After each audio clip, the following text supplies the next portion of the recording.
Bonjour à tous, j'espère que vous allez bien et que vous êtes prêts à ouvrir votre esprit comme jamais auparavant. Attention, cette émission va paraître à certains, complètement perchée. Mais c'est pas grave.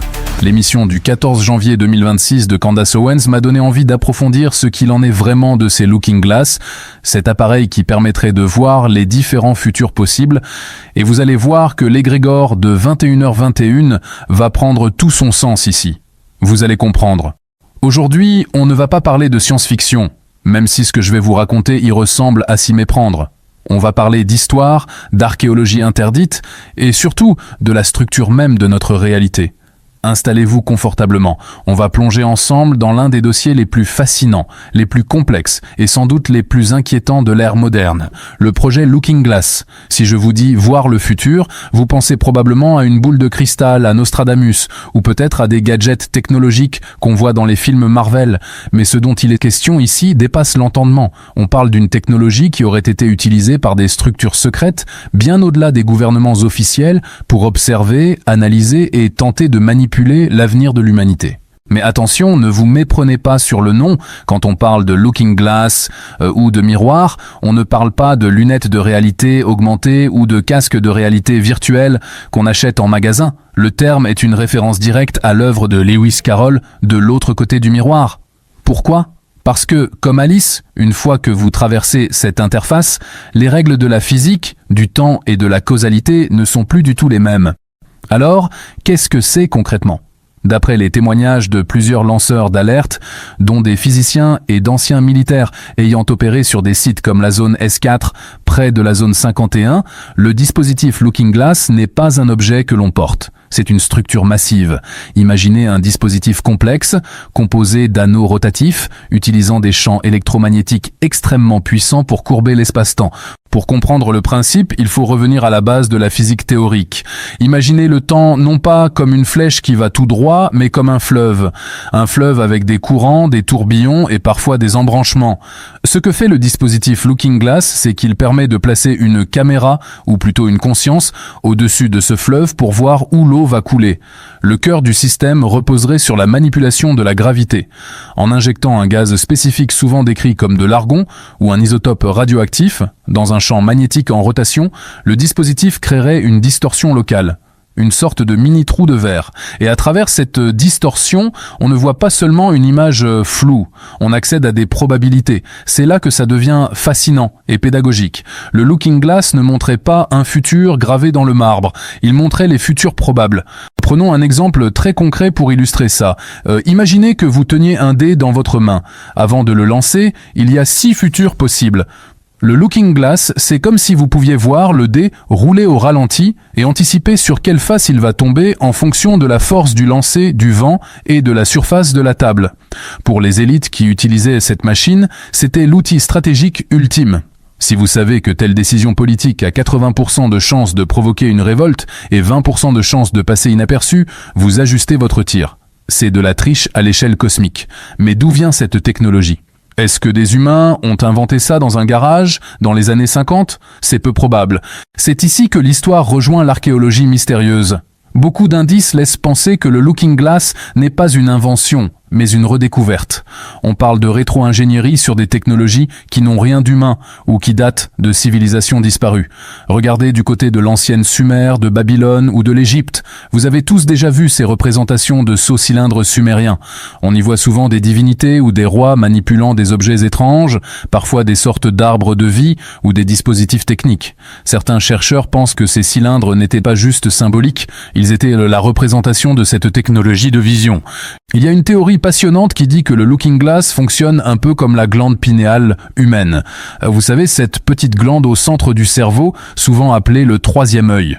Biologiquement, elle contient des cristaux de piézoélectrique et de l'eau. Le dispositif Looking Glass serait, en quelque sorte, une version technologique, géante et artificielle de notre propre capacité biologique à nous connecter à la conscience universelle.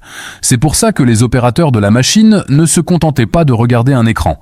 Ils devaient interagir mentalement avec le dispositif. C'était une interface de conscience. Mais alors, pourquoi en parle-t-on autant aujourd'hui ?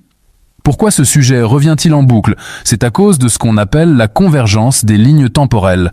et c'est le point le plus crucial de cette vidéo, accrochez-vous bien. Pendant des décennies, les groupes qui contrôlaient cette technologie, appelons-les le complexe militaro-industriel, la cabale ou l'État profond, peu importe le nom que vous leur donnez, l'ont utilisé pour maintenir leur pouvoir. Ils regardaient les probabilités, voyaient quel événement menaçait leur contrôle et intervenaient juste avant pour changer le cours de l'histoire. C'est comme jouer aux échecs en pouvant annuler le coup de l'adversaire à chaque fois. Ils voyaient une multitude de futurs possibles, comme les branches d'un arbre qui s'étendent à l'infini.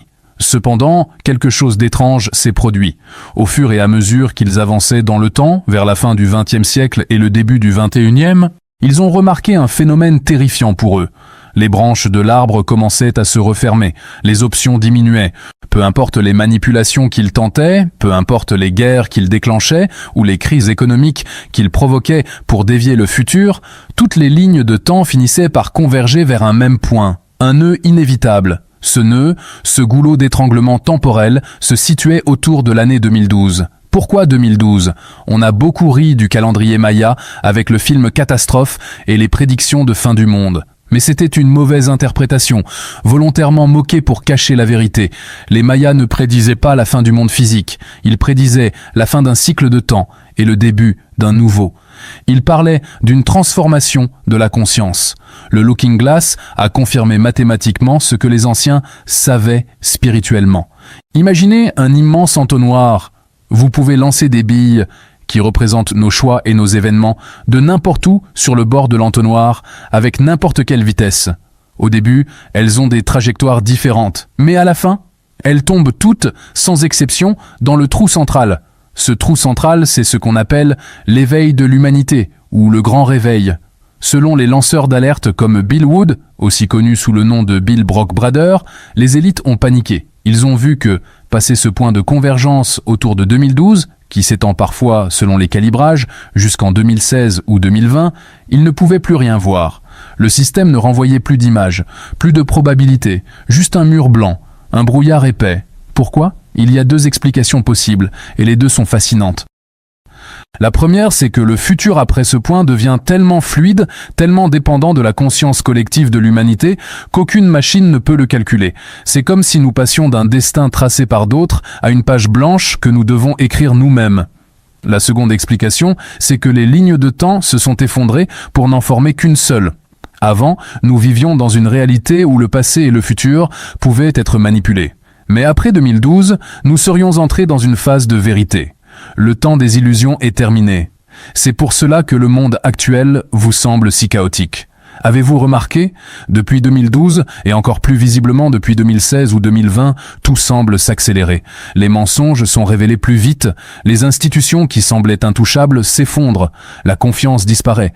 C'est parce que ceux qui tenaient les manettes du Looking Glass sont devenus aveugles. Ils conduisaient la voiture de l'humanité en regardant un GPS qui leur disait exactement où tourner. Soudain, le GPS s'est éteint. Ils conduisent maintenant à l'aveugle dans le brouillard et ils paniquent. Leur vieille méthode de manipulation ne fonctionne plus comme avant car ils ne peuvent plus en prédire les résultats exacts. Prenons l'analogie du jeu vidéo. Imaginez qu'ils jouaient avec les codes de triche activés. Ils avaient le mode Dieu. Et soudain, en 2012, le serveur a été réinitialisé. Les codes de triche ont été désactivés et ils se retrouvent au même niveau que nous, les joueurs normaux. Sauf que nous sommes des milliards, et eux, ils sont très peu nombreux. Ce mur blanc, vu dans le dispositif, est en réalité une excellente nouvelle. Il signifie que le futur n'est pas écrit par une poignée d'individus dans une base souterraine. Il signifie que le contrôle a échappé aux mains de ceux qui voulaient nous maintenir dans l'ignorance. Il y a aussi une dimension cosmique à cela. Des physiciens théoriciens parlent de rayonnement cosmique, d'ondes d'énergie venant du centre de la galaxie qui auraient modifié la vibration même de notre planète. Ces énergies auraient rendu l'utilisation de ces technologies de vision temporelle obsolètes ou inopérantes. Le Looking Glass reposait sur une certaine fréquence de la réalité. Si la réalité change de fréquence, la radio ne capte plus rien. Alors qu'est-ce que cela signifie pour nous aujourd'hui ? Cela veut dire que le sentiment de confusion que vous ressentez, cette impression que quelque chose cloche, que le monde est en train de basculer, est tout à fait légitime. Nous sommes littéralement en train de vivre l'après-convergence. Les timelines négatives, celles où l'humanité finissait asservie ou détruite, ont été, selon ces théories, évitées. Le processus est inéluctable. C'est ce que les opérateurs voyaient, peu importe les catastrophes qu'ils essayaient de créer pour induire la peur, le résultat final était toujours l'éveil des consciences. C'est comme si vous essayiez de retenir l'eau avec vos mains. Vous pouvez la bloquer quelques secondes, mais la pression finit toujours par faire sauter le barrage. L'éveil de l'humanité est cette eau. Ce dispositif Looking Glass nous enseigne une leçon fondamentale. Le pouvoir ultime n'est pas la technologie. Le pouvoir ultime, c'est la conscience. Si ces machines ne peuvent plus voir le futur, c'est parce que le futur dépend désormais de vos choix, de votre vibration, de votre capacité à dire non, de votre capacité à créer du beau et du vrai autour de vous.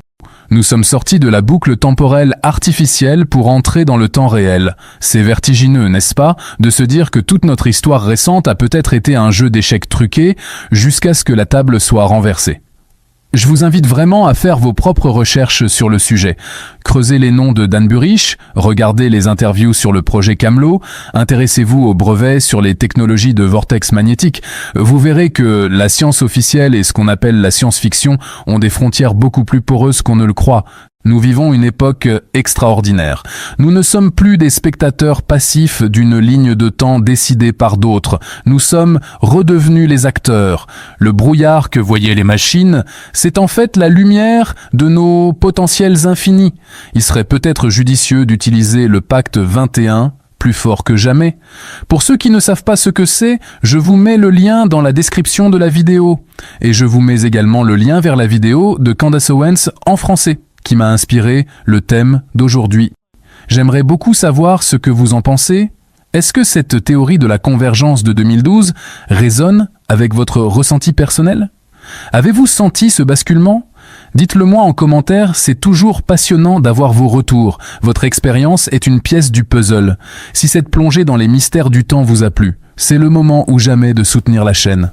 Abonnez-vous, activez la petite cloche pour ne pas rater les prochaines explorations. Croyez-moi, on a encore beaucoup de dossiers à ouvrir. Partagez cette vidéo à ceux qui se posent des questions et lâchez un pouce en l'air, ça aide énormément à faire passer le message à travers l'algorithme qui lui aussi essaie de nous contrôler. Prenez soin de vous, la vérité dérange. À très vite pour une prochaine vidéo. Et n'oubliez jamais, tout ce qu'on vous raconte n'engage que vous.